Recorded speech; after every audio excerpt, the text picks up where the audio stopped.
Hello friend, जौहरी law adviser में आपका स्वागत है।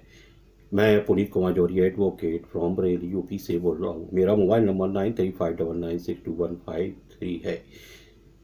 इस वीडियो को देखने से पहले आप जौहरी लॉ एडवाइज़र चैनल को सब्सक्राइब करें तथा लाइक करें, जिससे आपको समय समय पर कानूनी जानकारी मिलती रहेगी। आज का विषय अग्रिम जमानत, एंटीसिपेटरी बेल। भारतीय दंड प्रक्रिया संहिता की धारा 438 में इसका प्रावधान किया गया है। एंटीसिपेटरी बेल क्या होती है? एंटीसिपेटरी बेल किसी व्यक्ति को यह संभावना है कि उसे झूठे मुकदमे में फंसाया जा सकता है या उसके खिलाफ झूठा मुकदमा पंजीकृत किया जा सकता है, तब वह व्यक्ति कोर्ट में अग्रिम जमानत के लिए प्रार्थना पत्र दे सकता है। तब कोर्ट ऐसे अग्रिम जमानत पत्र पर सुनवाई करेगा तथा उसके कारणों को देखेगा। तब न्यायालय उचित समझता है कि इस व्यक्ति को जिसने आवेदन किया है उसे अंतरिम जमानत का आदेश दिया जाए या नहीं। यदि किसी व्यक्ति के खिलाफ एफआईआर पुलिस करती है तो पुलिस उसको 7 दिन पहले सूचना करेगी तथा एफआईआर की कॉपी देगी। भारतीय दंड प्रक्रिया संहिता की 438 के अंतर्गत अग्रिम जमानत की पूर्ण रूप से व्याख्या की गई है। अग्रिम जमानत का उद्देश्य क्या है? अग्रिम जमानत का मुख्य उद्देश्य किसी व्यक्ति को, निर्दोष व्यक्ति को झूठे मुकदमों से बचाना है तथा आर्थिक हानि, बदनामी से भी उसका बचाव करना है। लेकिन कोर्ट इस शर्त पर कि वह व्यक्ति निर्दोष है या पुलिस जांच सही तरीके से नहीं कर रही है, अग्रिम जमानत सेशन कोर्ट से ही मिलती है या फिर विशेष परिस्थितियों में भारतीय संविधान अनुच्छेद 226 में हाई कोर्ट से रिट द्वारा प्राप्त की जा सकती है।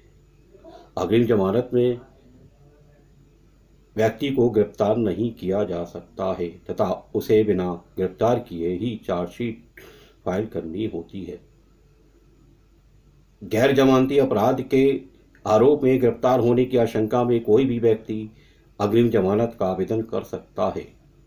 कोर्ट सुनवाई करने के बाद सशक्त जमानत पत्र देता है तथा जमानत का आदेश करता है। अग्रिम जमानत 2 प्रकार की होती है, एक एफआईआर होने से पहले, दूसरी एफआईआर होने के बाद। जैसा कि मैंने अभी आपको बताया, किसी व्यक्ति को यह अंदेशा है कि उसे झूठे मुकदमे में फंसाया जा सकता है, तो ऐसी एफआईआर होने से पहले की है, और यदि किसी व्यक्ति के खिलाफ झूठा मुकदमा कायम कर दिया गया है तो वो एफआईआर होने बाद की परिस्थितियां हैं।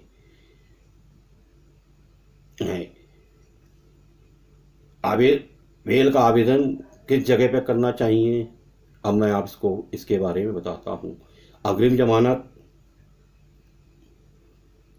का प्रार्थना पत्र कहाँ लगाया जा सकता है? नंबर 1, जहाँ पर किसी व्यक्ति को अंदेशा है कि उसके खिलाफ झूठा मुकदमा पंजीकृत किया जा रहा है, उस थाने के क्षेत्र अधिकार के अंतर्गत। जहाँ पर कोई ऐसी घटना घटित हुई है उस थाना क्षेत्र पर, और आवेदनकर्ता को अंदेशा हो कि उसके खिलाफ किसी स्थान पर मुकदमा कायम किया जा रहा है, उस थाना क्षेत्र में आवेदन कर सकता है। अब आपको न्यायालय में क्या प्रार्थना पत्र देना है? सबसे महत्वपूर्ण बात यह है, नंबर 1, अभी तक कोई झूठी एफआईआर नहीं हुई है और होने की आशंका है। ये प्रार्थना पत्र में जब लिखा जाएगा जब आपको अंदेशा है कि आपके खिलाफ कोई झूठी एफआईआर हो रही है। दूसरी बात सबसे महत्वपूर्ण, अगर आप गिरफ्तार हो गए हैं तो किस प्रकार का नुकसान, जैसे आर्थिक क्षति, मानसिक क्षति, हानि और सामाजिक हानि हो रही है, इन कारणों का उल्लेख करना पड़ेगा। तीसरी, अगर कोई झूठी एफआईआर आपके खिलाफ हो जाती है तो आपको एफआईआर की कॉपी अपने जमानत प्रार्थना पत्र के साथ संलग्न करनी होगी।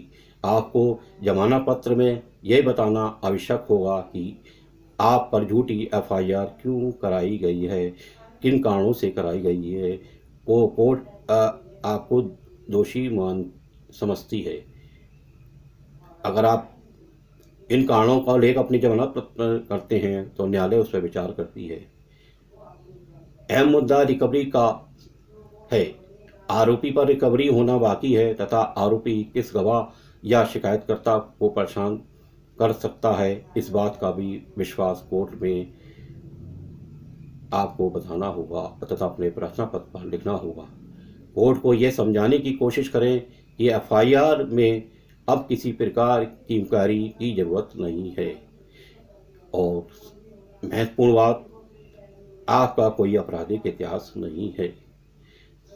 साथ ही साथ अपने जमानत प्रार्थना पत्र में आपको कोर्ट में यह बताना होगा कि मेरा भागने का कोई अंदेशा नहीं है। यदि मैं न्यायालय से किसी अन्य जगह जाता हूँ या अपने क्षेत्र से किसी अन्य जगह जाता हूँ तो मैं इस बात की सूचना पुलिस थाने में दूंगा। अब इसमें सरकारी अधिवक्ता विरोध कर सकता है, और विरोध किन किन बातों पर कर सकता मैं आपको बताने जा रहा हूँ। गवाहों और सबूतों को प्रभावित कर सकता है, जमानत का दुरुपयोग कर सकता है। सरकारी गवाह अपने आर्गूमेंट में ये कहता है। दूसरी बात, अगर किसी चीज़ या सामान का केस है, वो गुम है, तो पुलिस के द्वारा आवेदनकर्ता की कस्टडी यानी गिरफ्तार की मांग कर सकता है। कहने का मतलब यह है कि यदि किसी व्यक्ति के खिलाफ ऐसा कोई मुकदमा पंजीकृत है जो किसी सामान, वस्तु या रिकवरी का मैटर है, तो सरकारी कोर्ट उसका विरोध करता है और कहता है कि इसे अग्रिम जमानत नहीं दी जाए और पुलिस कस्टडी में लेकर इसकी जांच कराई जाए। तीसरा, कोई केस से संबंधित पेपर जैसे मेडिकल रिपोर्ट या अन्य कोई सबूत हो तो आप उस सबूत को कोर्ट के समक्ष प्रस्तुत करें। यदि आप ऐसा नहीं करते हैं तो सरकारी अधिवक्ता इसके विरोध में आर्गूमेंट करते हैं। जैसा कि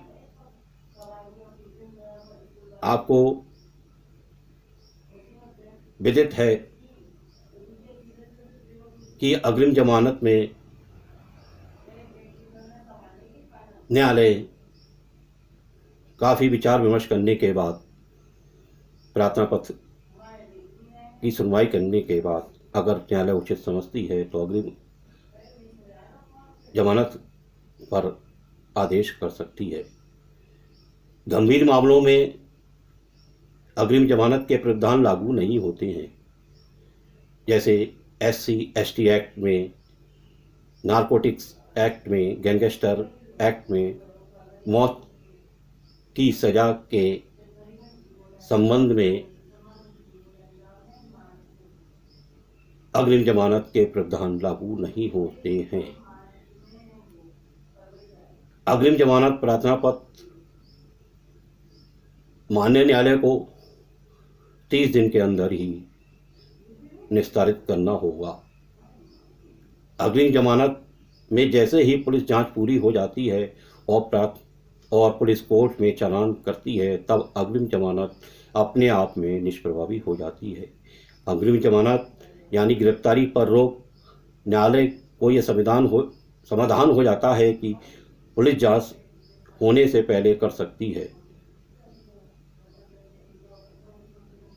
तब न्यायालय को समाधान हो जाता है तो उसका प्रार्थना पत्र निरस्त कर सकती है।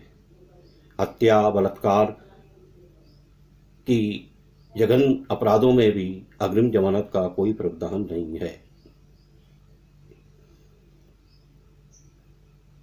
अग्रिम जमानत प्रार्थना पत्र बहुत सोच समझकर और सही फैक्ट पर न्यायालय में शपथ पत्र के साथ दाखिल करना चाहिए। पूर्ण विवरण बताना चाहिए। कोई भी ऐसे कारण नहीं छुपाना चाहिए जिससे कि अग्रिम जमानत होने में कोई अंदेशा हो। आज का विषय यहीं पर समाप्त होता है। फिर नई वीडियो में आपसे मिलते हैं। मेरा नमस्कार।